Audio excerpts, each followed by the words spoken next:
Olá pessoal, aqui é o Og Maciel com mais um episódio do Castalho Podcast. Mais uma vez eu estou sozinho, o Evandro Pastor, o meu copiloto, continua com problema de tendinite.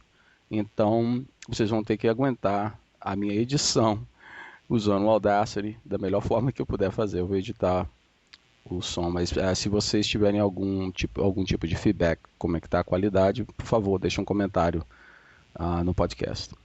Nesse episódio eu tenho o prazer de conversar com o Diego Búrigo Zacarão, que é um dos desenvolvedores do Transifex, um projeto que na verdade ele é uma plataforma aberta de administração de traduções. E o Diego está direto de Santa Catarina comigo. Bom dia, Diego, tudo bem? Bom dia, Og. Tudo certinho? Como vai as coisas por aí? Rapaz, tudo bem, tudo bem. Eu estava assim, tem muito tempo que eu estava querendo conversar com você. Eu sei que você trabalha, você tem o Dimitri te mantém bastante ocupado. Então, obrigado por você reservar um pouquinho de tempo para conversar com a gente. Hum, Então, Que Diego, eu isso? eu queria conversar com você justamente sobre o projeto Transifex. Então, eu vou dar um pouco de um background aqui para as pessoas que estiverem escutando esse episódio. Aí você depois, por favor, completa. O que eu sei é que você começou a trabalhar nesse projeto através do Google Summer Code e que eventualmente você estava fazendo isso pelo projeto Fedora, o projeto Fedora que era o que estava que era o seu mentor, e você começou a trabalhar nesse projeto escrito em Django, Transifex, e que Isso. eventualmente isso levou a duas coisas. Uma, que o projeto Fedora agora usa o Transifex para organizar e administrar as traduções, mas também te levou a arrumar um trabalho com o Dimitris, que é o dono da companhia Indifex. Então, o que você pode dizer para a gente sobre como é que começou a sua participação no Transifex? Bom, o Transfex, ele foi iniciado, assim, a ideia inicial dele foi basicamente resolver um problema dentro do projeto Fedora, que era quanto a gerenciamento de traduções. Então, o gerenciamento de traduções naquele tempo do Fedora era feito em cima da infraestrutura da Red Hat. E a gente, tipo, tava tentando desvincular um pouco da infraestrutura deles e criar a infraestrutura própria do Fedora. Com base nisso, alguns problemas surgiram, e um deles foi como gerenciar as traduções, né? O Dimitris pegou esse gancho e com algumas ideias dele, ele em 2007, isso mesmo, ele entrou para o Google Summer of Code, né? Iniciou o projeto Transifex, que basicamente a ideia inicial era fazer um layer em uma camada de comunicação entre tradutores, desenvolvedores e repositórios, né? Era uma interface web só para fazer a comunicação entre esses três atores. E em 2008, no ano seguinte, né, o projeto teve uma aceitação, começaram a usar no Fedora, o pessoal gostou da ideia, então a gente meio que, daí eu acompanhei também o trabalho de Dimitris nessa época, meio de fora assim, mas eu estava acompanhando. E em 2008 surgiu a oportunidade de novo, né, de fazer uma aplicação que eles chamam no Google Summer of Code, e daí eu entrei, eu e o Christos, que também é um grego. Certo. Então, a gente daí deu continuidade no Transifex em cima do trabalho que o Dimitri já tinha feito. E Então, desde então, não parei mais. então para explicar para o ouvinte que não entende como é que funciona o lance de tradução, né? Então, quer dizer, você tem um projeto, eu imagino então uma distribuição como o Fedora, que existem vários programas, vários aplicativos que você usa, desde os programas que já vêm, por exemplo, os programas que vêm pelo GNOME, aí você também tem o Firefox, imagina, né, que você tem um web browser, você tem, sei lá, um terminal, você tem um editor de texto.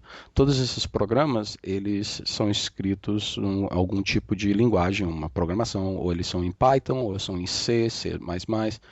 E o que acontece é que o desenvolvedor, então, ele faz com que ele modifique o código dele, escreve o código de tal forma que ele possa gerar uma lista de mensagens, que são as mensagens que você vê na interface gráfica, e essas mensagens precisam ser traduzidas. Então, o problema que você então estava tentando resolver era que muitas vezes as pessoas que traduzem, elas não entendem como é que funciona a administração de um código-fonte, correto?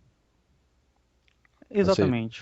então, quer dizer, você queria adicionar essa camada no meio para que uma pessoa que sabe traduzir, que sabe vários idiomas, que gostaria de traduzir, mas que não entende patavina de como que você faz um check-out de um código-fonte, como é que você depois verifica se a sua tradução está dentro do formato correto. Então você criou essa camada onde que a pessoa que sabe traduzir vai lá numa interface web, vai lá e fala, eu quero traduzir programa X, aí aparece uma tabela com as mensagens em inglês e um campo para você então traduzir, sendo que no final você clica um botãozinho e fala assim, pronto, terminei de traduzir, acabou o meu papel aqui e por baixo dos panos essa interface então web, o Transifex, verifica a sua tradução e envia para o repositório onde que o código fonte existe, correto?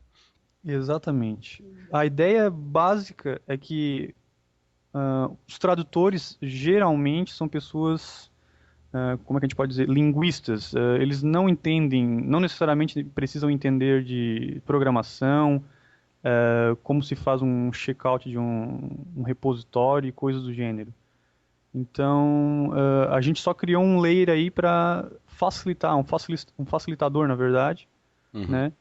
Para os tradutores, que simplesmente vão numa interface web, que é uma coisa muito comum hoje em dia, fazem o que eles têm que fazer, que é baixar a tradução ou traduzir online mesmo, e enviar suas traduções, e fazer um tipo de gerenciamento, tipo, ok, eu estou nesse, então por favor, trabalhe nesse pacote, porque senão a gente vai gerar, né, um overlapping de work, de trabalho, a gente vai fazer um trabalho dobrado, que Uhum. não precisa. Isso ajuda na parte dos tradutores. Todavia, na parte de desenvolvimento também isso ajuda um pouquinho. O Transifex, como ele é um ponto centralizador, se eu sou um desenvolvedor de vários pacotes, tenho vários repositórios, eu posso registrar eles no Transifex e criar, por exemplo, eu dou acesso a esses vários pacotes que eu registrei a uma conta de usuário que está lá no Transifex. Então, eu não preciso ficar gerenciando usuários e, de repente, receber. Daí existem duas possibilidades. Ou eu recebo as traduções via e-mail, e daí eu tenho que fazer os commits na minha base de dados. Ou, como anteriormente funcionava, os próprios tradutores tinham que ter uma conta de CVS, né, que é como é que eu posso chamar isso? Sistema É, distribuído de controle de versão. isso. É o que cuida de gerenciamento de código, que também é uma coisa que o pessoal que não trabalha com informática, que não trabalha com programação, não precisa saber. Então, por exemplo, se eu tinha 5 tradutores, vamos dizer, um número bem baixo, eu tinha que ter 5 contas, eu tinha que dar acesso para essas 5 pessoas no meu servidor ou coisa do gênero, para eles conseguirem mandar as traduções para mim. E isso gerava também algum problema, porque gerenciar esse tipo de coisa não é tão simples assim, porque pode gerar problema de segurança e coisa e tal.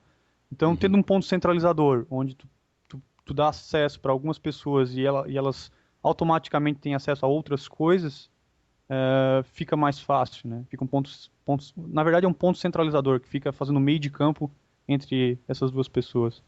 Olha, eu me lembro que quando eu escutei pela primeira vez, eu acho, do Transifex do projeto, eu acredito que foi em 2008 ainda. E uma coisa que me chamou a atenção é que naquela época Claro que eu já estava acostumado com o Launchpad. O Launchpad é a interface também web que o pessoal da Canonical desenvolveu para quem quer fazer traduções para a distribuição do Ubuntu. E foi por aí que eu comecei minhas traduções.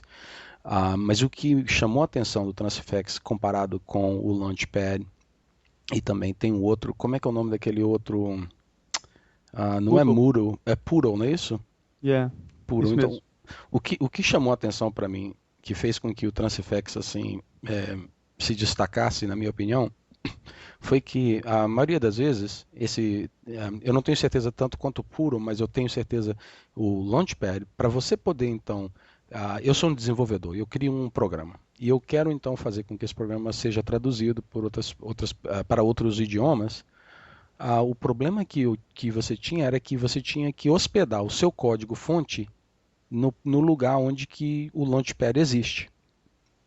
Então, Certo. né, e o que o Transifex fez foi que ele simplesmente falou, olha, não importa aonde que o seu código existe, não importa o sistema de controle de versão que você usa, se você usa igual você falou, o CVS, se você usa o Subversion, se você usa o Mercurial, se você usa o Git, não importa o que você estiver usando, nós permitimos que nós te damos essa interface que vai te ajudar a administrar as traduções, vai te ajudar a administrar as contas de usuários, igual você falou, sendo que você não precisa fazer nada mais do que registrar o seu projeto dentro do Transifex. Então, quer dizer, isso para mim foi o que abriu os meus olhos. Eu falei, caramba, esse projeto tem assim, tem um futuro é, muito grande, porque nesse mundo de open source, é, todo mundo, eventualmente, depois que você desenvolve um programa e você consegue um certo número de usuários, todo mundo tem interesse de traduzir para que outras pessoas possam usar esse programa na língua deles, na língua mãe deles, não é isso? Certo. Então, isso foi o que me chamou a atenção. Então, até então, nós estamos falando do Transifex em relação ao projeto Fedora, mas o que aconteceu foi que o Transifex ultrapassou isso. O Transifex não é algo que só o Fedora usa. Então, o Transifex eventualmente virou um portal aberto, não é isso? Sendo Exatamente. que o Fedora é um dos maiores usuários que vocês têm. Isso. Hoje nós temos um portal, né? Nós praticamente o transifex.net, onde qualquer pessoa pode ir lá e registrar o seu projeto open source e começar a receber traduções e montar os seus times de tradução e desfrutar, né, da infraestrutura que o Transifex oferece. Além do Fedora, o Fedora inicialmente ele tinha uma instância, né, como vamos deixar claro que o Transifex também é open source, né? Isso. E o Fedora, então, eles tinham uma instância na própria infraestrutura deles do Transifex, né? Recentemente, o Fedora agora está usando a própria infraestrutura do nosso time. Então, se você for lá em fedora.transifex.net, você vai ver uma página dedicada ao Fedora. O Uhum. mesmo acontece com o Meagle, né, que é uma outra distribuição aí que inicialmente a Intel e a Nokia deram um startup, deram um chute Uhum. para iniciar uma nova distribuição, voltada a vários segmentos, principalmente a celulares e coisas do gênero. Além disso, tem alguns projetos bem interessantes. Por exemplo, na última versão agora o Django, que na verdade é o framework que a gente usa para codificar o Transifex, para escrever o Transifex. Agora está usando o Transifex para gerenciar as suas traduções, o que eu acho bem bacana. Tipo, Super uma mão tá bacana. lavando a outra, Pode crer. né? E tem o Bitbucket, que também é um hospedeiro de repositórios para Mercurial, também tem as suas traduções gerenciadas pelo Transifex. Existem vários outros projetos, mas eu de cabeça agora não lembro. Mas se você for lá em transifex.net, você vai ter uma boa noção do que eu estou falando. Tem bastante projeto registrado lá. Eu tô olhando aqui, ó, acabei de abrir a página e eu tô vendo aqui que logo na primeira página está dizendo que tem 1.336 projetos com 261 linguagens, né, ou idiomas que são traduzidos já. Que tipo de estatística que você sabe, assim, tipo assim, quantos usuários você tem hoje registrado no Transfex? Você tem alguma ideia, algum número, assim? Olha, essa semana a gente bateu o número de 6 mil usuários ativos no Uau. transfix.net. Sendo que, bom, tem esses números de projetos. Esses idiomas são todos os idiomas que estão disponíveis para criar times de tradução. Uhum. Esses 261 idiomas.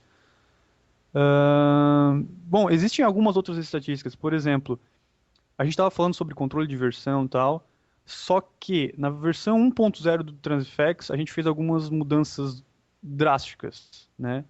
Até a versão 0.9 a gente tinha uma integração direta com os sistemas de controle de versão, tipo Mercurial, Git e essas coisas. Uhum. Então, quando o tradutor baixava um arquivinho, né, ou abria a interface web para traduzir alguma coisa, essas coisas eram todas meio que tinham que ser automáticas. O que você fazia ali, naquele exato momento, se você traduzia alguma coisa ou fazia o upload de um arquivo, aquilo gerava um commit, né, que a gente chama na Uma, tran- linguagem de programação. uma transação, né?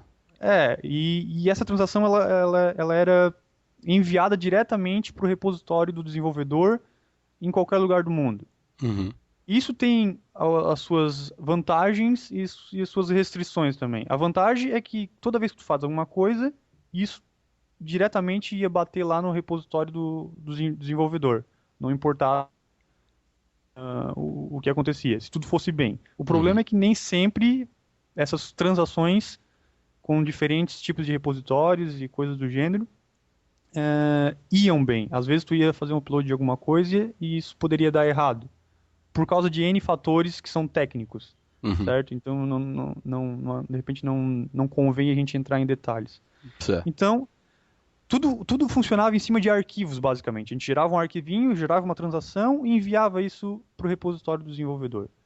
E isso limitava muito a nossa ação, porque a gente ficava ali como um proxy, né? Só Uhum. fazendo a manipulação desses arquivinhos. Tipo Na assim, versão...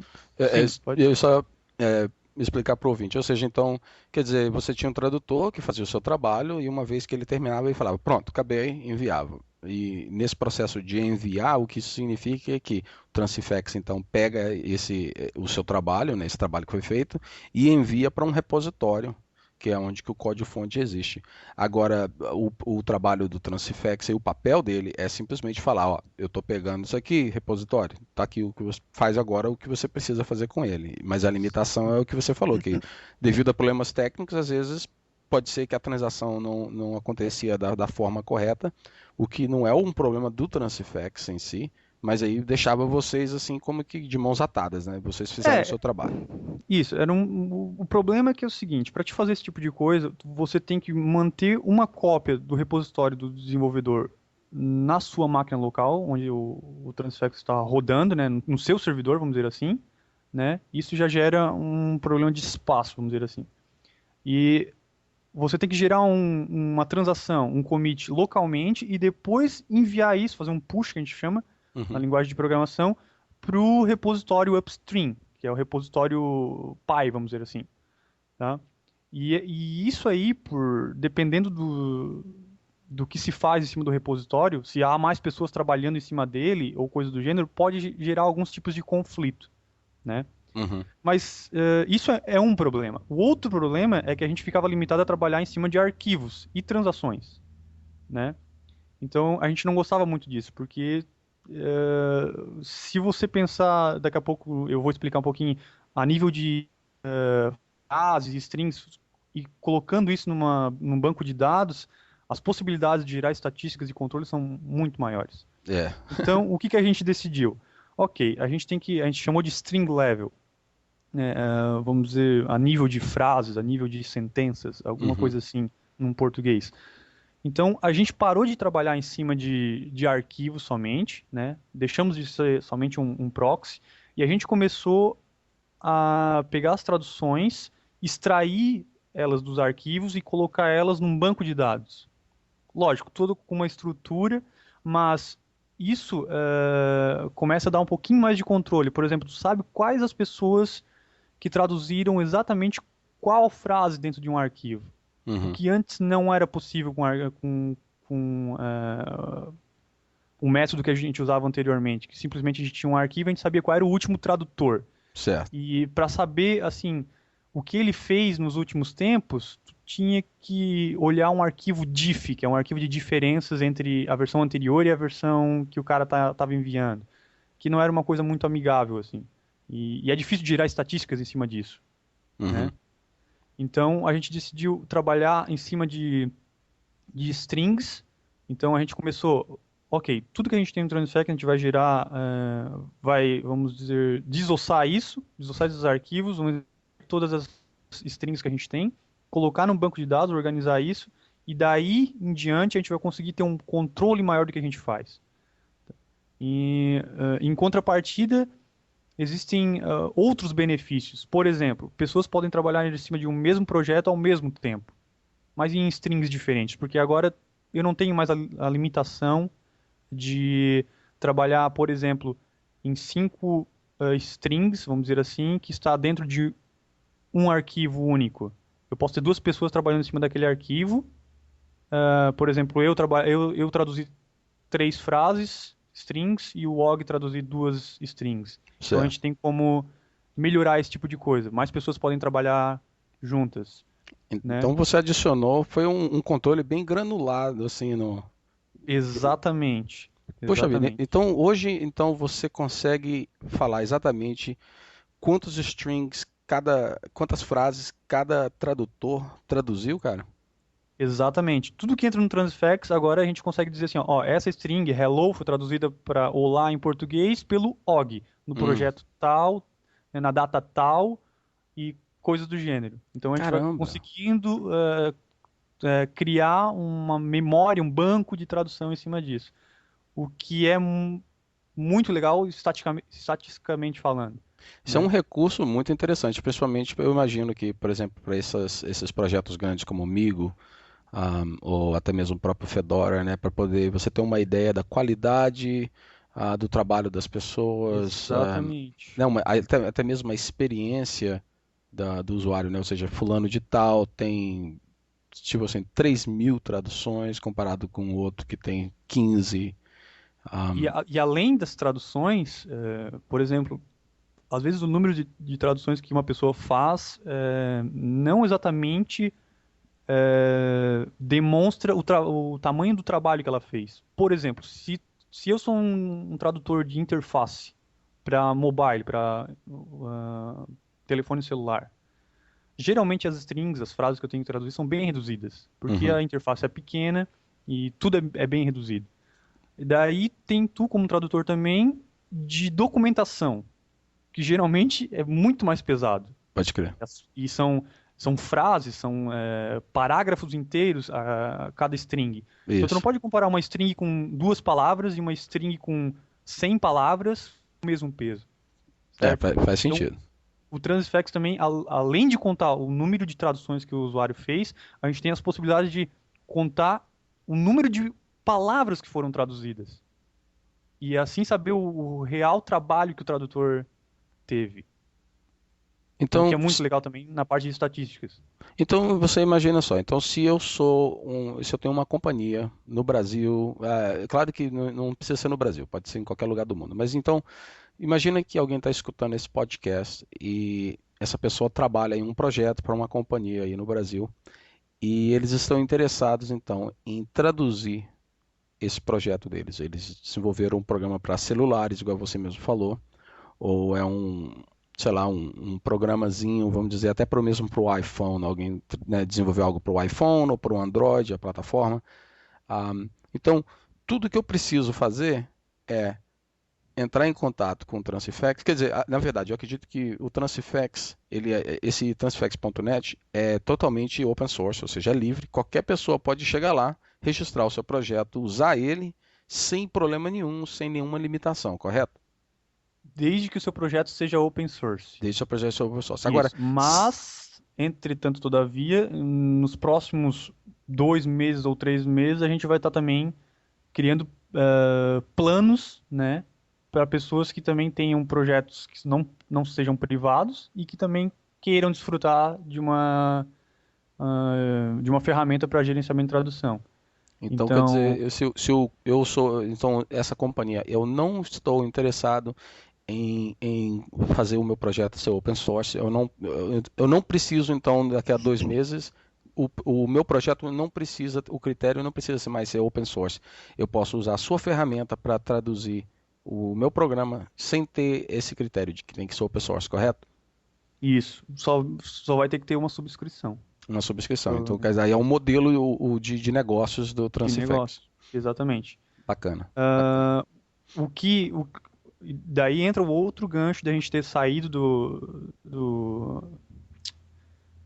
Daquele da modelo questão antigo, né? daquele modelo antigo de ter o código, né, uma cópia do código necessária no nosso lado para a gente conseguir enviar as coisas, as transações para o repositório Pi. Então, com aquele modelo, para projetos que eram privados, a gente não conseguiria suportar eles. Porque Uhum. uma pessoa não ia liberar o código deles para estar aqui na nossa infraestrutura, simplesmente para gerenciar traduções. E Faz sentido. dependendo do tamanho do projeto também, isso não seria nem viável para nós muitas vezes. Porque de É. repente o cara tem um repositório lá que é enorme. Então, dessa maneira, agora, o que que a gente fez? A gente botou a responsabilidade em cima do usuário de ele enviar o que ele quer que seja traduzido para o Transifex. Ele vai lá, Uhum. simplesmente atualiza as coisas. Tudo acontece no Transifex, as traduções. Ele pode criar times de traduções para português, espanhol, o que for, colocar pessoas dentro desses times. Ele vai saber quem está traduzindo o quê, as estatísticas de tradução, do que foi feito, o que não foi feito, por quem foi feito, quando foi feito, né? E Uhum. depois, quando tudo está terminado, geralmente a gente chama isso aí de string freeze, que é um período de congelamento das frases e palavras no teu código fonte, que daí, nesse período, a gente fala para os tradutores, ok, nós desenvolvedores vamos parar de mexer nas frases que aparecem no nosso software ou o que for, simplesmente para vocês conseguirem traduzir tudo que tem disponível em um determinado tempo, sei lá, um Uhum. mês, né? Então, nesse um Preparando para mês, lançar, né? Isso, para isso, lançar a isso versão. geralmente acontece antes de um lançamento de uma versão. E nesse período, os tradutores trabalham. Quando fechou esse período, simplesmente o desenvolvedor daquele determinado projeto pega a gente tem agora um Transifex Client, que é um cliente, que simplesmente tu consegue conectar o servidor do Transifex, puxar as suas traduções para o teu repositório e daí fazer o release do teu produto. Então Bacana. a gente não precisa mais de ter um repositório, um clone do teu repositório na nossa infraestrutura, o que possibilita, né, Uhum. que projetos que não sejam open source também tenham o seu lugar na nossa infraestrutura. Entendi. Então, olha só, Diego, vamos mudar agora o rumo da nossa conversa. Eu quero conversar com você agora um pouco sobre a sua formação, e eu não digo formação assim em termos de aonde você estudou exatamente, mas ah, como é que você cresceu, né? Então, você mandou um e-mail para mim e você me disse que quando você era mais novo que o seu negócio era brincar na rua. Não tinha esse negócio de ficar em casa, né, trancado assistindo televisão. De repente você nem tinha computador quando você era garoto. Exatamente. Eu comecei aí a mexer com computadores mais frequentemente quando eu entrei no segundo grau, né? Uhum. Foi lá pelo ano de 2000, se eu não me engano. Eu me formei, eu acho, na oitava série em 99. É. Então, lá pelo ano 2000, 2001, eu comecei a ter um contato mais direto com computadores e tal. Então, geralmente aí, sei lá, vamos botar 11 anos, no São uns máximo, 11 anos que você mexe com computador. que eu mexo com computador. Então, a minha infância, eu brincava na rua, era bicicleta, bola, o que aparecia. E a sua Não. infância foi em Santa Catarina, não é mesmo? Isso, isso. Sempre morei aqui, não. Desde então, desde que eu me dou por gente, eu vivo no mesmo lugar. Então, olha só, você então cresceu numa cidade pequena, em Santa Catarina. O seu negócio era mexer com jogar bola, andar de bicicleta, andar na rua, que também mais ou menos me lembra a minha infância. Até porque, até porque tipo assim, não tinha muita, em termos, eu também morei numa cidade pequena, não Era tinha muita coisa para fazer, né? exatamente.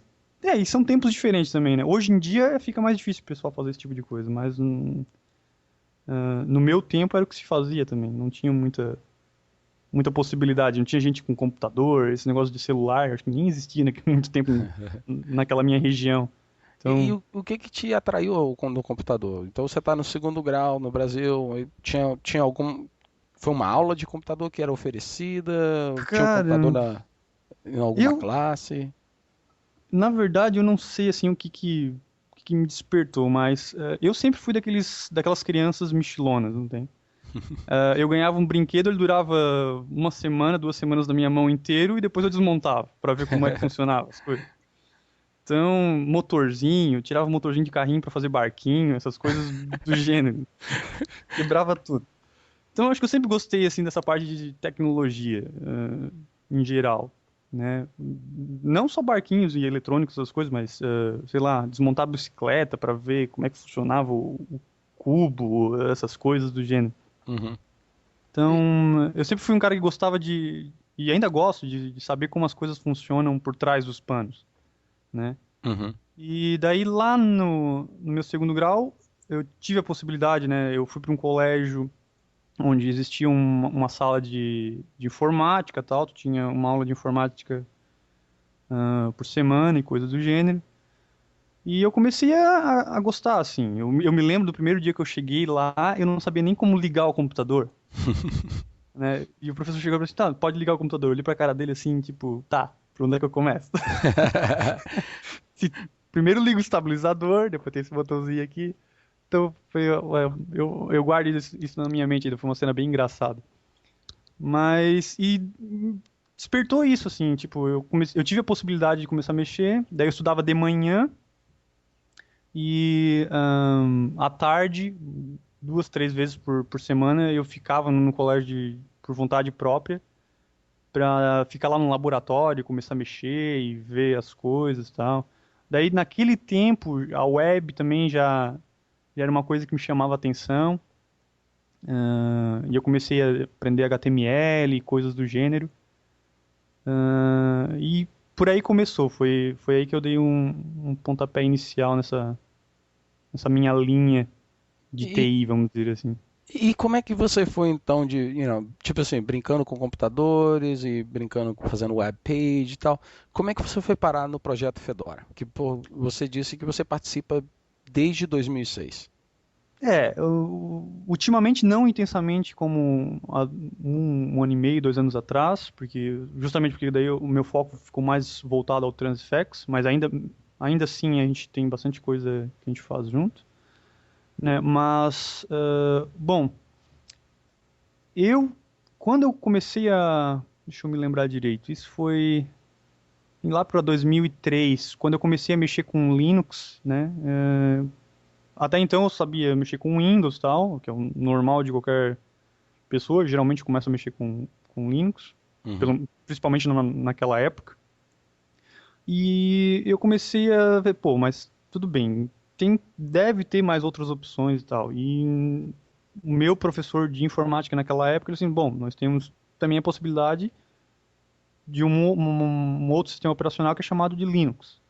E daí eu comecei a investigar sobre isso. Daí eu me formei, né, no terceiro grau, no segundo grau, no terceiro ano. E daí eu comecei a investigar sobre Linux, comprava revista quase que semanalmente para ver, porque naquela época era uma coisa bem tinha hoje eu não vejo muita coisa ainda nas bancas sobre isso, mas naquela época, sei lá, tava bem aquecido Hum. esse assunto sobre Linux. Tinha bastante gente falando, a Conectiva tinha apenas surgido aí no mercado, tal, aqui no Brasil. A Red Hat estava com a versão 7 ponto alguma coisa, que era uma das melhores naquela época. Então tinha bastante gente falando sobre o assunto. E eu comecei por vontade própria, sozinho, pegando revista indo para casa, daí eu consegui comprar um computador. Nessa época eu já tinha um computador em casa. E o meu esquema se resumia: estudar durante a semana, final de semana eu pegava a revista e tal, ia para frente do computador, tentava fazer funcionar a impressora, que naquele tempo não existia cups, não existia nada, era outras coisas. E impressão naquela época era quem fizesse funcionar era mais ou menos, né, era o cara, e nada funcionava no Linux naquela época. Era um hacker, né? Fazer a impressora funcionar. Você era um A hacker. parte de desktop era totalmente, né, não tem nada, não dá para comparar o nível que a gente tá hoje, assim. Pode crer. E, e daí eu comecei a me inteirar, só porque eu ficava muito isolado, assim, né? Eu comprava revista, ia lendo e tal. Meu vínculo de amizades também, meus amigos são todos de outras áreas. Eu sou o único que trabalha com Linux e coisas do gênero, informática. Então, foi indo, foi indo. E daí eu consegui um emprego, tal, para trabalhar na área, justamente porque eu conhecia Linux. A gente fez algumas migrações, saímos de Novell para trabalhar com Linux, e não só nos servidores, mas também nas partes de atendimento, com os desktops. Daí teve questão de boot remoto, a gente fez várias coisas. E daí, mais ou menos em 2006, foi quando eu comecei assim, ok, eu já usava Fedora nesse tempo. Por Uhum. quê? Porque lá quando eu comecei, a Red Hat estava com a versão 7.3 ou 7.4, não me lembro exatamente. Daí logo saiu a 8.0, saiu a 9.0 e daí o Red Hat parou com as versões que até então vinha lançando, lançou o Fedora e lançou a versão Enterprise, Uhum. certo? Não sei se tu lembra da história ou Eu me sabe, lembro, mas eu me lembro claramente porque foi justamente quando eles deixaram de fazer a versão desktop deles, do 9.0 para o Enterprise, foi aí que eu parei de usar o Red Hat, que eu usava ele também. pois é, e daí eu já vinha numa base de RPM e tal, então eu já era mais acostumado com esse tipo de coisa. E daí o Fedora foi simplesmente uma transição, foi imposta no melhor sentido da palavra, né? Pelo que aconteceu. E, e usando o Fedora, assim, bom, tudo bem, eu acho que, pô, faz 3 anos que eu tô aqui mexendo com Linux e tal, já tô trabalhando com isso, eu acho que tá na hora de repente, começar a me comunicar mais com o pessoal da comunidade e tal, porque até então eu era bem isolado, eu só estudava por conta própria e fazia as minhas coisas tudo quietinho na minha. Uhum. Então, daí deu muita coisa certo. Por exemplo, surgiu o Fedora no final de 2005 para o começo de 2006, ali surgiu o projeto Fedora Brasil, né? E daí eu comecei a acompanhar o pessoal, entrava na lista de discussões, via o que o pessoal estava fazendo e tal. Daí eu me lembro que o Fizzly era mais ou menos em abril. Eu fui no meu primeiro Fizzly naquela época, encontrei o pessoal lá. E daí meio que as coisas começaram a caminhar. Eu comecei no projeto Fedora, eu me lembro, como um tradutor. E eu sabia bolhufas de inglês, assim, né? Eu tava aprendendo. E para quem está aprendendo inglês, eu recomendo pegar um projeto open source e começar a traduzir coisas. Porque geralmente vai ter alguém que vai te revisar no início, né? Pra Uhum. saber a qualidade e tal. E pelo fato de tu ter alguma coisa para fazer, né, botar a mão na massa, isso te ajuda a aprender também.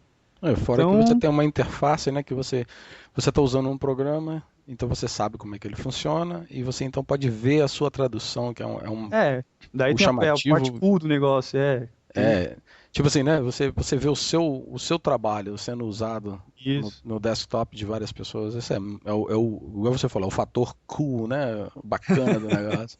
É, E, e, e e me diz uma coisa, então quer dizer, então você começou a participar da comunidade Projeto Fedora e eu sei que sua participação só foi aumentando, porque nesse meio tempo, como você começou como tradutor, aí começou a fazer parte de equipes que organizava a plataforma de tradução, e uma coisa que você mencionou para mim foi que você virou parte do Localization Project Steering Committee. Ah, isso. então você só foi aumentando, e daí eu acho que daí As foi responsabilidades. responsabilidades. E daí então um pulo daí foi que você então foi parar no Google Summer Code. começou a trabalhar nesse projeto do Dimitris, do Transifex, e eventualmente hoje você trabalha para o Dimitris, que criou essa companhia chamada Indifex.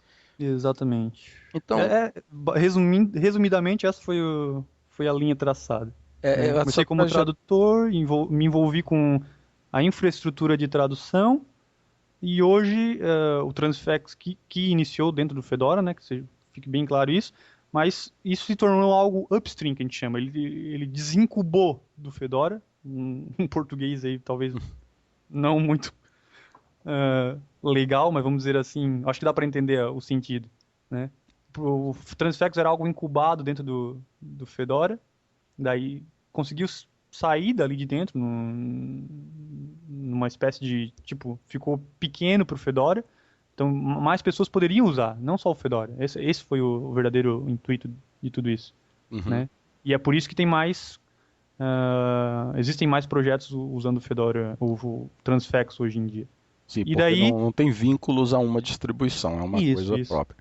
A gente quis, vamos dizer assim, ser uma... Qual é a palavra exata que eu posso usar? Mas ser uma solução para infraestruturas de tradução, né? Isso não só para distribuições, mas também para projetos que são, né, menores. Por exemplo, o Mercurial ou Django ou Bitbucket, coisas do gênero. Então, que são geralmente projetos mais restritos, de repente tem 2, 3 repositórios, e o Fedora já é uma distribuição, né, que tem vários repositórios envolvidos, vários programas, é uma coleção de programas, que é um intuito um pouquinho diferente. Mas a gente consegue suprir todas as necessidades atualmente. Então, olha só, você também tinha mencionado para mim no seu e-mail que você formou na Universidade do Extremo Sul Catarinense, não é isso? Graduado na área de ciências de computação. Hoje você trabalha, então, para uma companhia, pode-se dizer, então, uma companhia internacional, porque você mora no Brasil, mas a Indifex é localizada na Grécia. Você trabalha com Django e com tecnologias web. Eu sei que você usa muito Ajax, né, JavaScript, né, você é Python e Django. E você também convive muito nesse mundo do Fedora, ou seja, você está sempre trabalhando com as tecnologias de ponta relacionadas ao mundo open source. Você acha que que o curso que você fez na universidade te ajudou a chegar onde você está? Ou seja, alguém que segue o mesmo caminho, ou seja, alguém que começa a mexer com website, mexendo com HTML e tal, no segundo grau, faz um curso de algum tipo, algum curso relacionado à computação na universidade. Você acha que isso é suficiente para te colocar num ponto onde você pode então conseguir um trabalho assim, fazer essa diferença num projeto de open source? Eu tenho para mim, assim, eu sempre digo isso, que a universidade, ela te dá algumas direções, algumas possibilidades, né? Mas nada que é passado lá é o que vai resolver na tua vida, assim. Tu vai ter que te dedicar a alguma coisa e ir atrás, né? Muitas vezes tu vai ter que ser autodidata, vai ter que procurar as coisas sozinho e quebrar a cabeça para conseguir algo.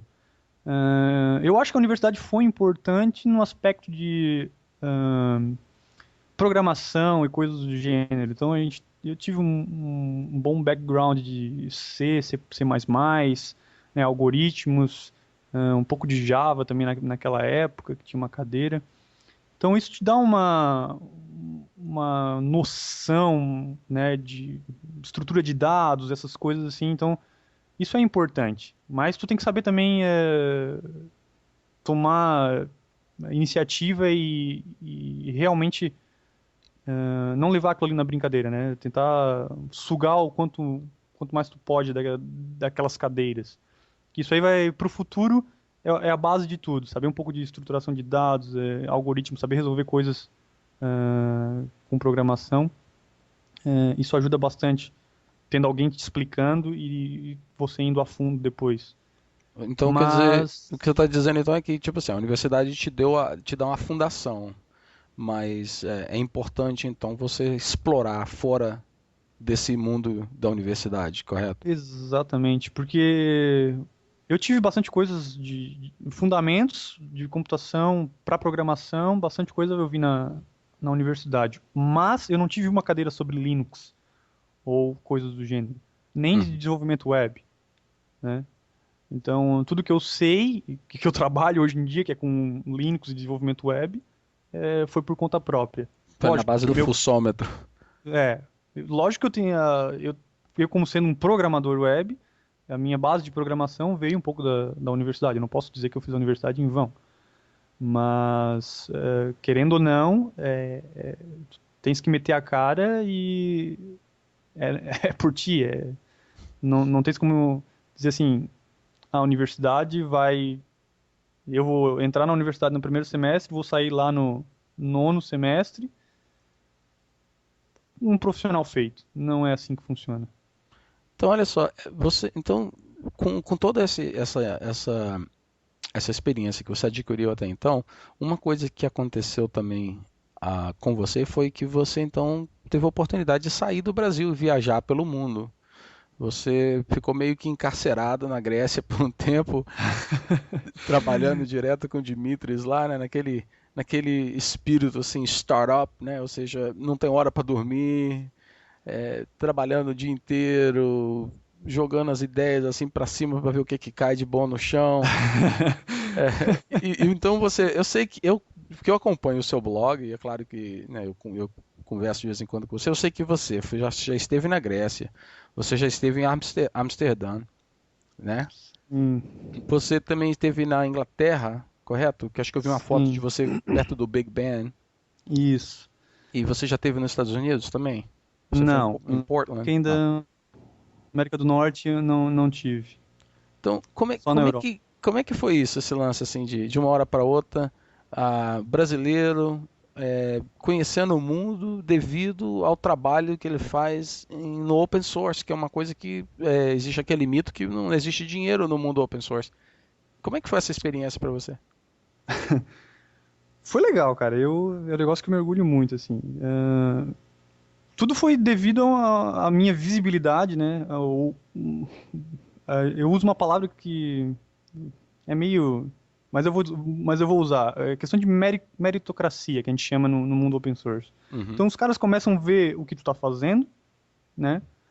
E, tipo, à medida do tempo que existe alguma conferência, alguma coisa, algum evento, que de repente esses caras possam te trazer, né, subsidiando a tua ida e coisas do gênero, eu acho que tu consegue fazer esse tipo de coisa. Então, a minha primeira viagem para Grécia foi em 2008. Eu fui 3 vezes para lá. Fui 2008, 2009, 2010. Em 2008, eu tinha terminado o Google Summer of Code, que terminava ali em setembro, agosto, setembro, finalzinho de agosto, começo de setembro. E em setembro mesmo eu já voei para lá, para a Europa. E daí eu me lembro que tinha o FUDCON, que é uma conferência de usuários e desenvolvedores do Fedora, que foi na uhum, República Tcheca. E como eu trabalhava com Transifex, estava ativamente contribuindo com o Fedora, quase que no dia a dia e tal,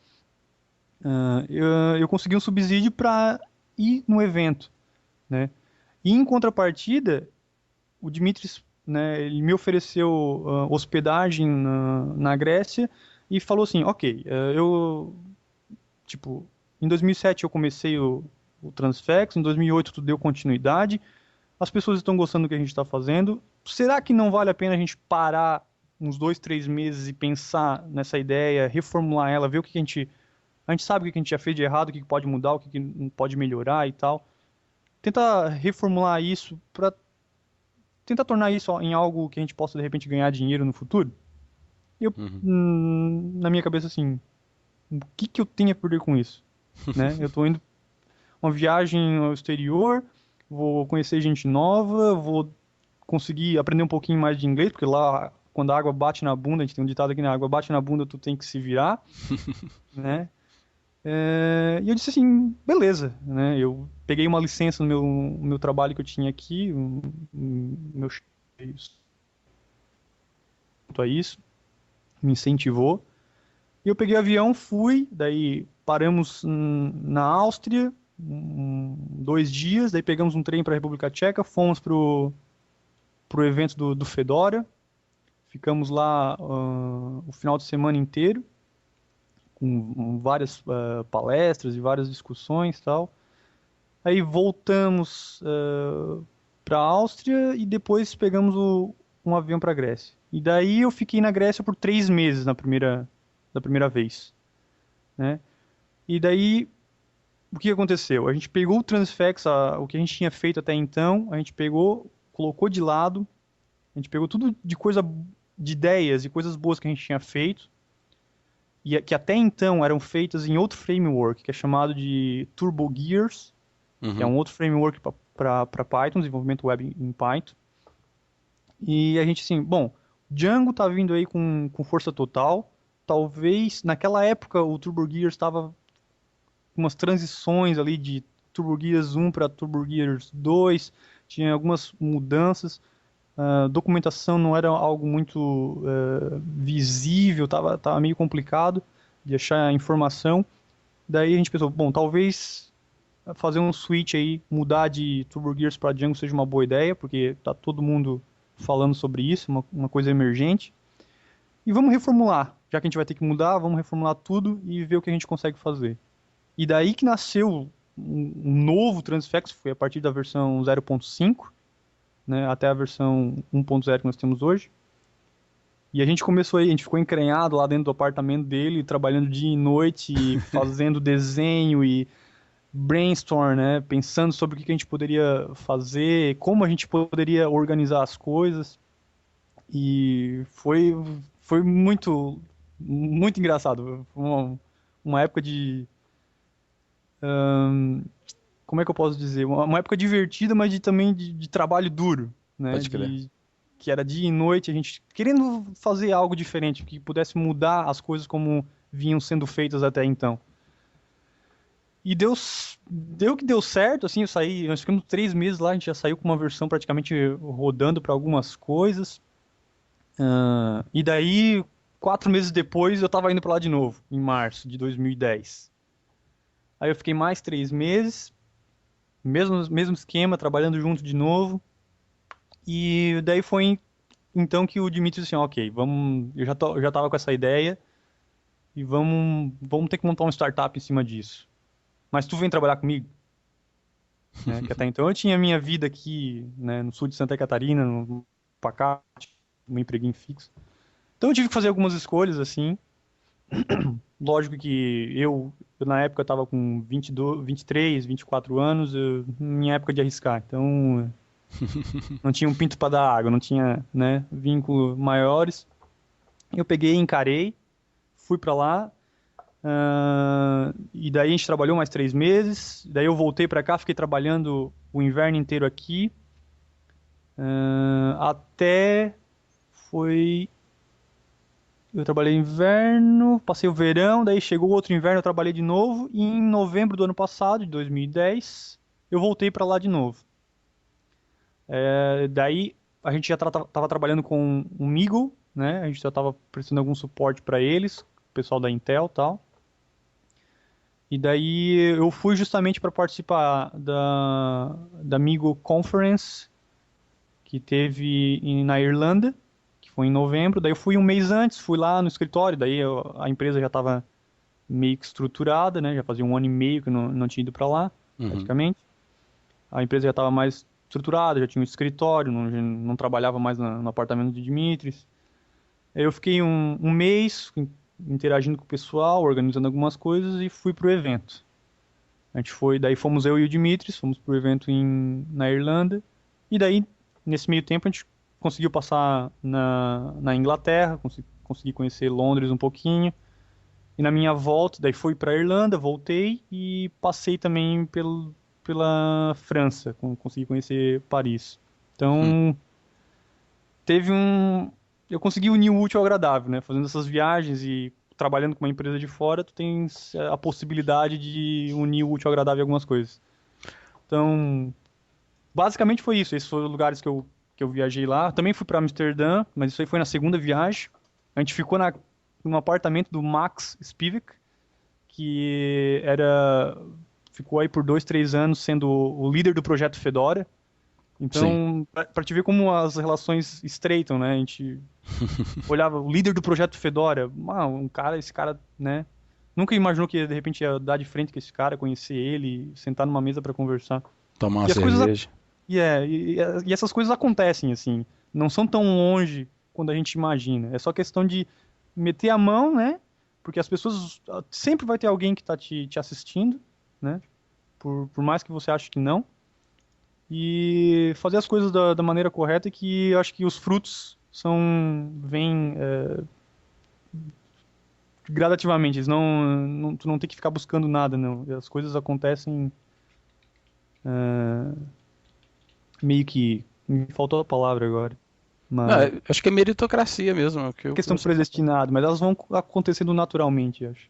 Pois é, olha, essa história que você contou agora, né, para mim é o exemplo perfeito de meritocracia nesse mundo, né? Então, realmente, uma pessoa que, no mundo de open source, a pessoa que trabalha duro e que não fica esperando, arregaça as mangas e vai lá e dá o duro e trabalha, vai ter gente que vai reparar, vai notar o seu trabalho e vai te dar o valor que você merece. Então, realmente, é um exemplo perfeito. Agora, eu tenho uma pergunta para você. Então, você passou. Acho que se você juntar todo o tempo que você passou na Grécia, você ficou quase que um ano na Grécia.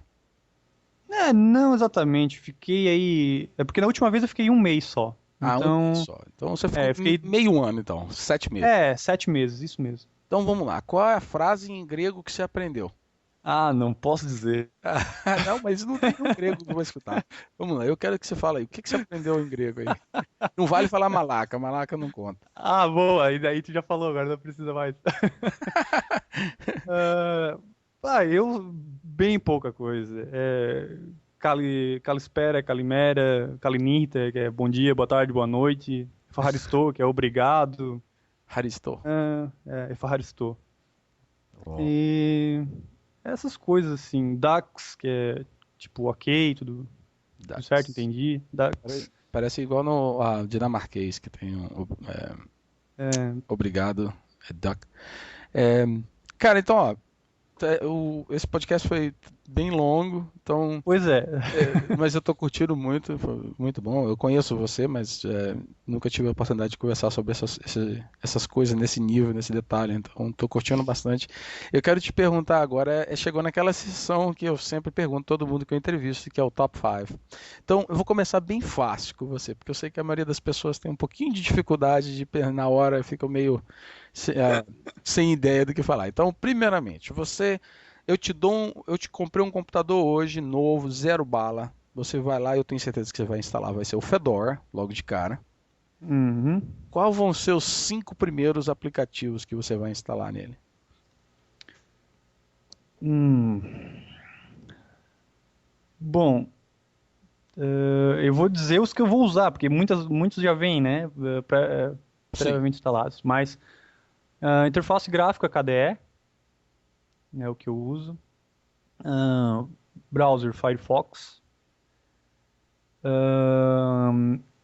IRC, né, IRC Conversation, que é do KDE também. Para ligações Skype, né, apesar de não ser open source, mas é uma coisa ainda que quebra o meu galho. Pidgin para Gtalk, MSN, mensagens instantâneas em geral. Mais o que, cara? Deixa eu ver aqui. O que eu tenho aqui? Eu uso ainda o Kate para programar, né? Eu não uso. Você programa com Kate, então? Eu sou Bacana, bem cara. simplesinho, cara. Eu sou bem simplesinho. Eu não gosto de coisas muito cheias de frufru, muito pesado. E eu, lógico, coloquei uma tela preta nele e tal, dei uma para não queimar muitos olhos, mas não sou daqueles de usar Emacs, Vim. Eu sou mais interface gráfica mesmo.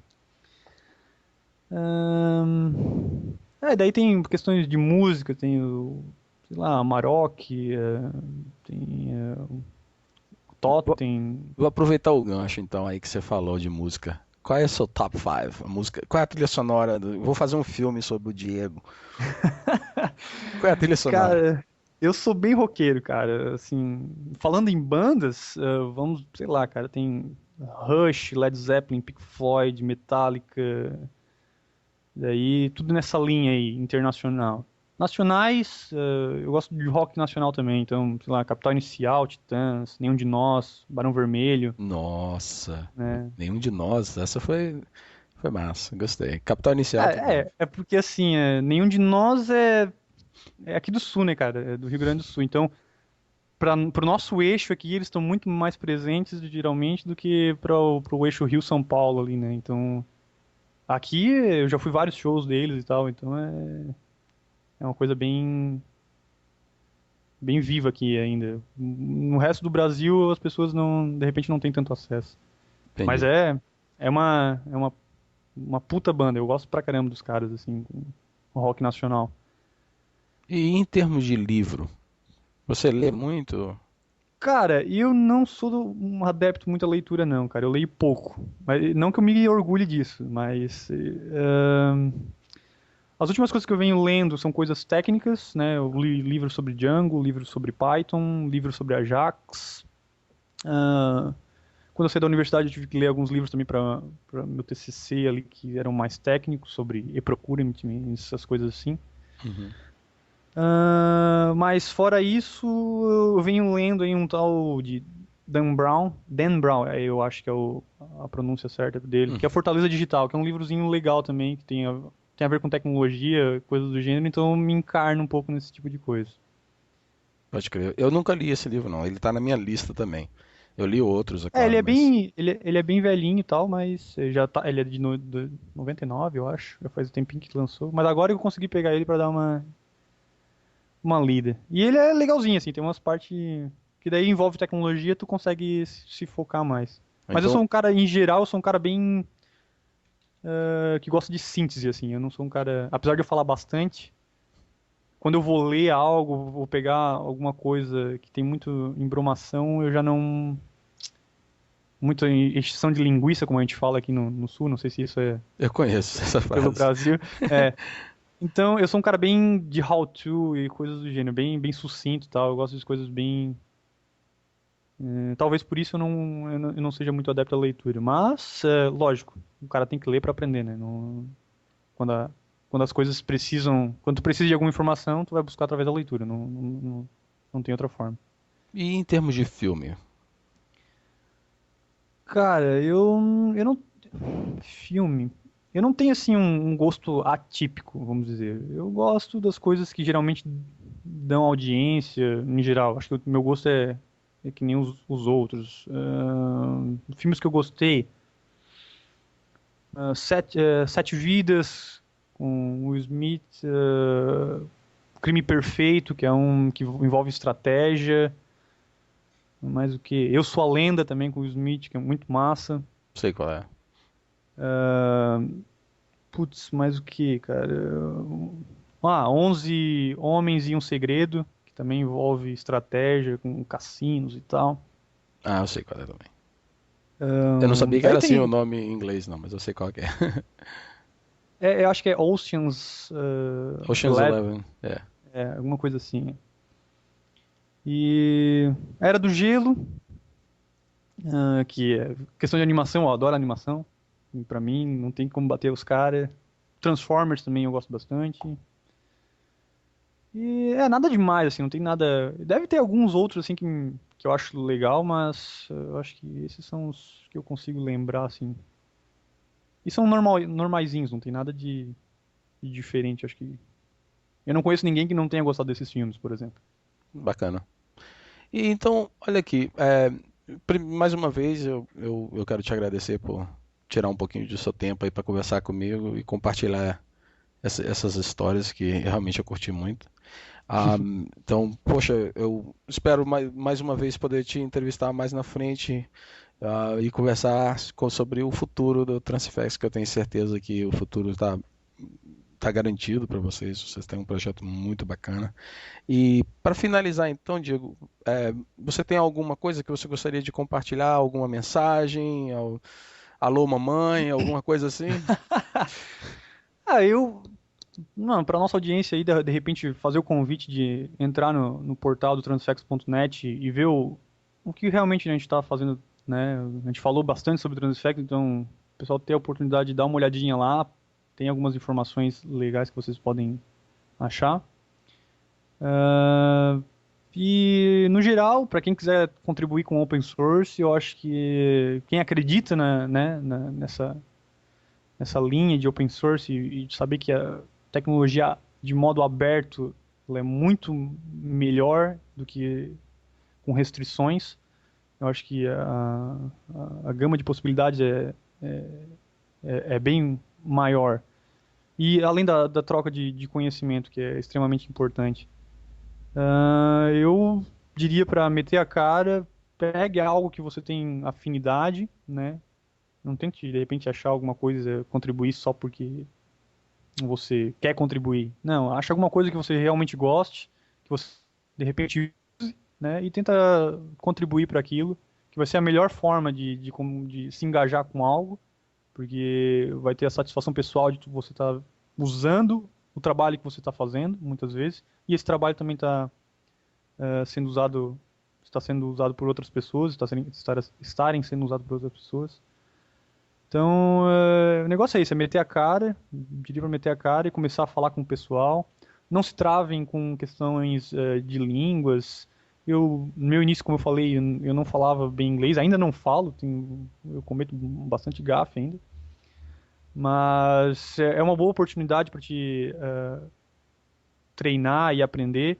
As pessoas geralmente que tu vai comunicar, que vai ter que conversar, elas geralmente entendem que essa não é a tua língua mãe, que você está fazendo um esforço para se comunicar com eles, né? Uhum.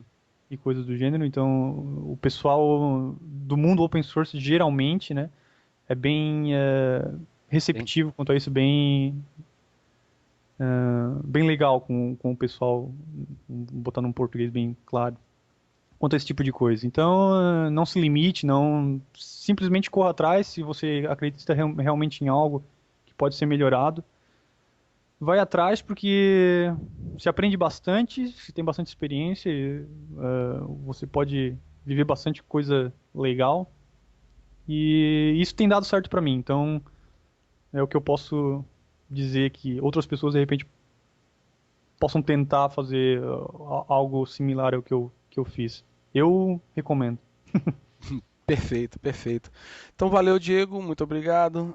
Para vocês ouvintes que estão escutando até o final esse episódio, caso vocês tenham alguma sugestão ou até mesmo alguma pergunta para o próprio Diego, por favor, deixe um comentário no nosso blog e eu tento entrar em contato com o Diego e eu tento fazer ele responder depois, eu vou atrás dele, senão eu vou mandar ele para Grécia de novo, ficar lá preso Você no. tem cacife para isso, não se estressa muito.